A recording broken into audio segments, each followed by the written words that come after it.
sommes dans le bâtiment plus spécialisé sur le locomoteur, sur les boiteries. Ici à Mons, c'est un cheval d'attelage et le but de notre examen, c'est de voir sa manière de se déplacer, de voir si dans ses allures tout se passe bien. Donc ici, on n'est pas là pour soigner les chevaux, on est là pour prévenir l'apparition de problèmes. Le cheval est équipé de 3 capteurs, un sur la tête qui permet d'étudier le mouvement de la tête lors du trot, qui permet de voir si le cheval est bien symétrique au niveau des antérieurs. Au niveau des postérieurs, on a un capteur qui est situé sur la croupe, qui permet aussi de voir la symétrie dans le déplacement des postérieurs. Celui qui est aux membres permet juste de donner au système l'information de quel côté gauche ou droite se situe la donnée qui est enregistrée. On a une période de mesure pendant, on va dire, 20-30 secondes, puis ça s'arrête et le logiciel nous fournit un rapport. Le Centre européen du cheval, donc ici à Mont-le-Soie, a plusieurs types d'activités. Majoritairement, nous sommes subsidiés par la région wallonne et le ministère de l'Agriculture pour toute une partie de recherche sur les chevaux, la recherche équine.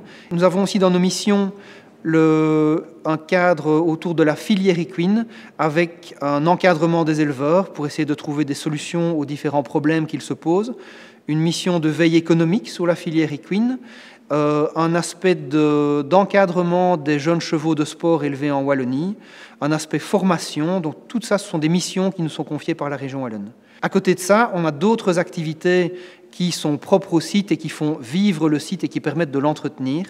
On a tout d'abord un aspect plus touristique avec l'accueil de gens qui viennent ici en week-end, en semaine, pour s'entraîner avec leur moniteur dans nos installations. Donc ils ont accès aux gîtes, ils ont accès aux box pour leurs chevaux, aux pistes d'entraînement, et on a aussi toute une série de parcours balisés pour aller s'entraîner, soit de se balader simplement, soit de s'entraîner à l'endurance, donc l'équivalent du marathon pour les chevaux, parce que en fait, nous avons des chemins ici dans la région qui sont déjà balisés avec des distances de 20, 30 ou 40 km. Il y a aussi la partie organisation de compétitions sportives, donc dressage, jumping, endurance, du concours complet, et ça se fait notamment avec nous, mais aussi en collaboration avec d'autres acteurs de la filière de la province ou de la région wallonne.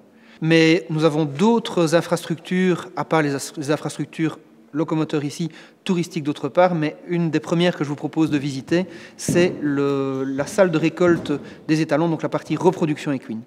La jument fait chauffer les étalons. Pour ceux qui chauffent, il peut commencer à se montrer et sauter sur le mannequin. On a deux juments, c'est leur boulot. Et elle fait ça toute l'année. Chez les étalons, c'est souvent pendant la période l'hiver, à partir d'octobre jusqu'à avril, parce que souvent ce sont des étalons de sport et ils recommencent en avril leur carrière sportive. Donc c'est souvent dans la période d'hiver que les étalons viennent pour congeler. Et l'autre partie de la saison, c'est pour la reproduction des juments. On insémine des juments. Pour les étalons, c'est assez dur de donner du sperme. Il y a des étalons qui donnent juste 2 fois par semaine et il y a des étalons qui peuvent donner tous les jours et la semence reste d'une bonne qualité. Donc ça dépend de l'étalon à l'étalon. Par une récolte de semences, on peut envisager de faire combien de paillettes par exemple? Ça dépend aussi de l'étalon. Au moyen, 100 de paillettes par récolte. 100 de paillettes. Ouais. Je suis de formation, je suis docteur en médecine vétérinaire. Donc j'ai été diplômé de l'université de Liège.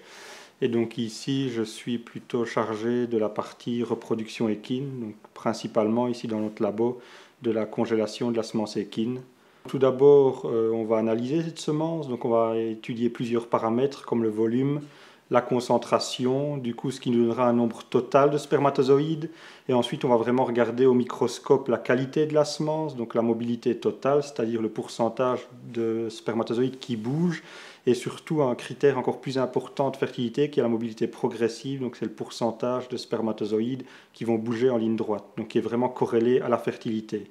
Et donc à partir de ce moment-là, si la semence répond est d'assez bonne qualité, on va pouvoir commencer à congeler cette semence. Donc c'est un préparatif, différents préparatifs. Donc il y aura une centrifugation, il y aura une redilution de la semence avec un milieu spécial à base d'un cryoprotecteur qui va aider à conserver cette semence dans le froid, qui va protéger les spermatozoïdes contre le froid. Et ensuite, donc, la semence va être mise en paillettes et ces paillettes vont être congelées dans un congélateur qui est assisté par ordinateur. On a vraiment une distribution qui se base principalement en Europe, mais on a également beaucoup de demandes pour les États-Unis, le Canada, tout ce qui est Amérique du Sud, donc que ce soit Brésil, le Mexique. On a même maintenant des demandes vers la Russie, on a des demandes pour l'Asie, donc on est vraiment un centre, je vais dire, qui est un peu reconnu dans le monde entier actuellement. Vous pouvez voir ici par exemple des spermatozoïdes équins, donc c'est vraiment une vision au microscope. Donc ici on est vraiment de l'ordre du micron, donc c'est invisible à l'œil nu, c'est vraiment très petit. Et dans nos paillettes congelées, donc il faut savoir qu'une paillette de sperme congelé, ça a une contenance de 0,5 ml. Et par paillette, les concentrations sont comprises en général entre 100 et 150 millions de spermatozoïdes par millilitre. Et ça, en savoir qu'une dose d'insémination en général comprend entre 4 et 8 paillettes, suivant la qualité des étalons. Donc ces paillettes, c'est les paillettes dans lesquelles nous allons insérer la semence équine. Donc c'est des paillettes ici en plastique avec un bout, donc vous voyez ici déjà un bouchon qui est assez étanche. Ensuite nous allons remplir avec environ 0,5 ml de sperme dilué. Et ensuite donc, il y a un appareil qui va vraiment sceller le bout de cette paillette pour qu'elle soit étanche dans l'azote liquide. Et donc ensuite ces paillettes sont disposées par rack. Et les racks sont congelés dans notre congélateur à paillettes. Donc voilà quelques années, on a eu un projet avec la région wallonne pour maintenir la race de trait ardennais et donc créer une banque de sperme de différents étalons pour vraiment conserver différentes lignées de chevaux de trait afin d'ici 10 ans, 15 ans, 20 ans de pouvoir vraiment réinséminer des juments avec la bonne génétique de ces chevaux de trait. On assure que les doses sont de qualité, sont commercialisables et donc du coup on garantit vraiment cela aux clients.